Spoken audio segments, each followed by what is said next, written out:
వారసత్వానికి సంబంధించి ఆస్తి విషయంలో ఈ చిన్న తేడా గమనిస్తే ఇక ఆలోచన ఉండదు.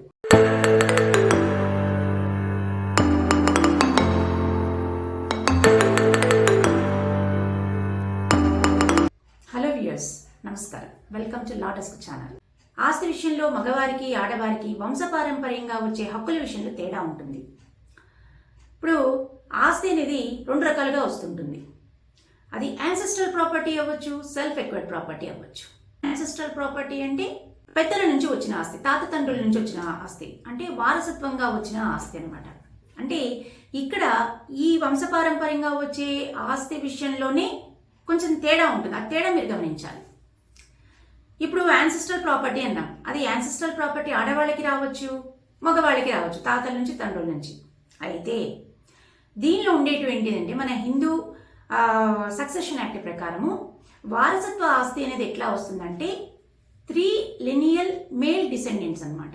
అంటే 3 తరాల వాళ్ళు, 3 తరాల మేల్ పర్సన్స్ అనమాట. అంటే గ్రేట్ గ్రాండ్ ఫాదర్ నుంచి గ్రేట్ గ్రాండ్ సన్ వరకు 3 తరాలు. సో ఈ 3 తరాలకి సంక్రమించే ఆస్తి, అది వంశపారంపర్యంగా వస్తుందన్నమాట. దాన్ని వంశపారంపర్యంగా వచ్చే ఆస్తి అంటారు, వారసత్వ ఆస్తి అంటారు. ఇప్పుడు మరి ఎక్కడైనా విన్నాము, మన గ్రేట్ గ్రాండ్ మదర్ నుంచి గ్రేట్ గ్రాండ్ డాటర్కి, గ్రేట్ గ్రాండ్ సన్కి వచ్చినట్టు ఉన్నాం, వినలేదు కదా. గ్రేట్ గ్రాండ్ ఫాదర్ నుంచి వస్తుంది. అంటే మన హిందూ ధర్మం ఏం చెప్తుందంటే ఫాదర్కి ప్రియారిటీ ఎక్కువ ఇచ్చింది కాబట్టి అక్కడ హిందూ సక్సెషన్ యాక్ట్లో కూడా గ్రేట్ గ్రాండ్ ఫాదర్ నుంచి గ్రేట్ గ్రాండ్ సన్కి, అది గ్రేట్ గ్రాండ్ సన్ అవ్వచ్చు, గ్రేట్ గ్రాండ్ డాటర్ కూడా ఇట్లవచ్చు. ఈ రకంగా సంక్రమించినటువంటి ఆస్తి, అంటే తాత సంపాదించిన ఆస్తికి ఈ 3 తరాల వాళ్ళు హక్కుదారులే అవుతారు. ఒక ఎగ్జాంపుల్ చెప్తాను. ముత్తాత సంపాదించిన ఆస్తిలో మునిమనవడికి షేర్ అడగచ్చు. ఆ షేరు తన తండ్రికి వచ్చే షేర్లు ఒక తండ్రికి వచ్చిన షేర్లు ఒక భాగం మాత్రమే అతనికి వస్తుంది. ఇక్కడ నేను చెప్పేది ఏంటంటే, మేల్ పర్సన్ తనకు వచ్చినటువంటి వారసత్వ ఆస్తిలో తన పిల్లలు కూడా హక్కుదారులు అవుతారు అని గమనించాలి. ఇది మా తాత ఆస్తి కాబట్టి నాకు కూడా వాటా ఉంది అని మనం డిమాండ్ చేయొచ్చు. అంటే అతను వారసత్వ ఆస్తికి తానొక్కడే సర్వాధికారి కాడనమాట. ఇది మనం గమనించాల్సింది. అంటే సింపుల్గా చెప్పాలంటే వారసత్వ ఆస్తిని తనంతట తానుగా అమ్ముకోవడానికి వీల్లేదు. ఒకవేళ పార్టిషన్ జరిగింది, తండ్రి విషయంలో పార్టిషన్ జరిగిన తర్వాత ఆ వారసత్వ ఆస్తికి తన షేర్ ఒకటి వచ్చింది. అప్పుడు తన పిల్లలు కూడా హక్కుదారులే ఆ షేర్ వరకు, to the extent of his share అనమాట. తండ్రి షేర్ వాళ్ళు హక్కుదారులు కాబట్టి వారు వాళ్ళ కన్సెంట్ లేకుండా ఆ ప్రాపర్టీని అమ్మడానికి లేదు. ఎందుకంటే తండ్రి షేర్ వచ్చినా కూడా తండ్రికి ఎక్కడి నుంచి వచ్చింది ఆస్తి? తాతల నుంచి వచ్చింది, వాళ్ళ తాత ముత్తాతల నుంచి వచ్చింది. అంటే ఇది వారసత్వ ఆస్తి, ఆయన సంపాదించిన ఆస్తి కాదు. కాబట్టి పిల్లలు అడగచ్చు. పిల్లల్ని కన్సెంట్ లేకుండా ఆ వారసత్వ ఆస్తిని అమ్మడానికి వీల్లేదు. ఇక రెండోది సెల్ఫ్ ఎక్వైర్డ్ ప్రాపర్టీ రూపంలో వస్తుంది అంటున్నాం. ఇది తన కష్టంతో సంపాదించుకున్నటువంటి ఆస్తి అనమాట. దీనిపైన సర్వాధికారాలు ఉంటాయి. తన ఇష్టం వచ్చినట్టు ఎవరికైనా అమ్ముకోవచ్చు, లేదంటే గిఫ్ట్ ఇవ్వచ్చు, వీలునామా రాసి ఇవ్వచ్చు.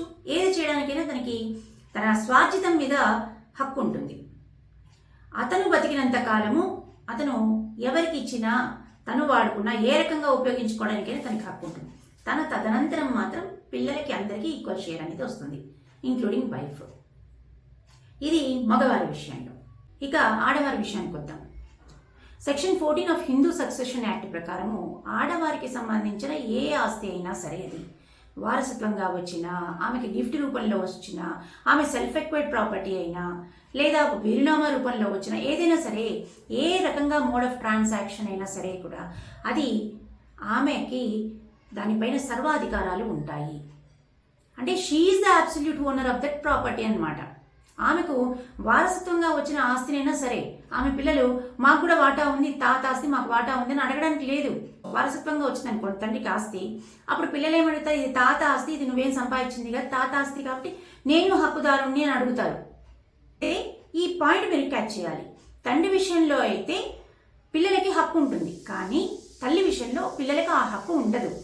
తల్లికి వారసత్వంగా వాళ్ళ నాన్నగారి నుంచి సంక్రమించినా, వాళ్ళ వారసత్వంగా ఇంకా పెద్దల నుంచి సంక్రమించినా సరే ఆమె కష్టార్జితంగానే పరిగణిస్తారు. సో అది గిఫ్ట్ రూపంలో రానియండి, స్త్రీధన్ రూపంలో రానియండి, వీలునామా రూపంలో రానియండి, లేదంటే వారసత్వ రూపంలో అయినా సరే, ఇవన్నీ ఆమెకి సెల్ఫ్ ఎక్వైర్డ్ ప్రాపర్టీతో సమానం అనమాట. సో ఆమె బతికినంత కాలము ఆమె ఆస్తిపై ఎవరూ క్లెయిమ్ చేయడానికి వీల్లేదు, ఎవరు డిమాండ్ చేయడానికి వీల్లేదు. సో వ్యూయర్స్, వారసత్వంగా వచ్చినటువంటి ఆస్తి మగవారికి ఆడవారికి ఎలా లాభపడుతుందో మీకు క్లియర్గా అర్థమైంది అనుకుంటాను.